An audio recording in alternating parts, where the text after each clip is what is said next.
Bonjour belle âme. Il existe une sensation, douce, dorée, presque douloureuse, qui vous visite lorsque le monde devient silencieux. Une sensation qui n'a pas vraiment de mots, mais qui touche quelque chose d'ancien, au creux de votre poitrine. Vous l'appelez nostalgie, mais c'est bien plus qu'un souvenir. C'est une porte. La nostalgie n'est pas seulement le regret du passé, c'est l'écho de l'éternité qui tire doucement sur les fils de votre vie humaine pour vous rappeler quelque chose de perdu, ou peut-être jamais vraiment trouvé.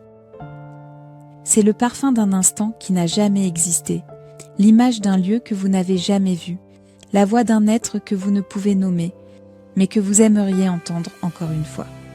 C'est votre âme qui se souvient d'une fréquence qu'elle a déjà connue, d'une chaleur, d'un chez-soi, d'un rythme d'amour non filtré par le temps.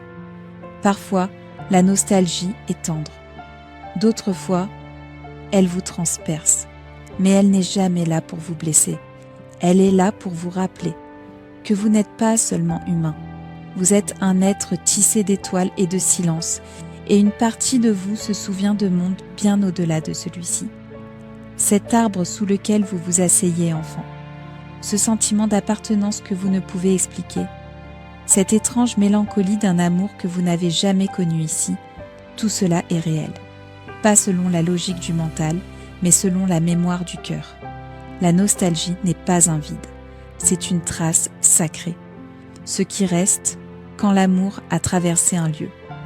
Et lorsqu'elle surgit, ne fuyez pas. Ne cherchez pas à la nommer ou à la corriger. Laissez-la vous traverser comme une vague faite de souvenirs d'âme. Car en elle, il y a un message, un murmure. Tu es déjà passé par ici. Tu es en route vers chez toi. Et rien de ce qui a été vraiment aimé ne se perd jamais. Ceci était l'Aria, une voix entre les vies venue vous rappeler que cette douleur dans le cœur n'est peut-être pas une blessure, mais une fenêtre, une porte vers tout ce qui vit encore, en vous. Le passé n'est pas parti, il est simplement délicatement replié dans votre maintenant.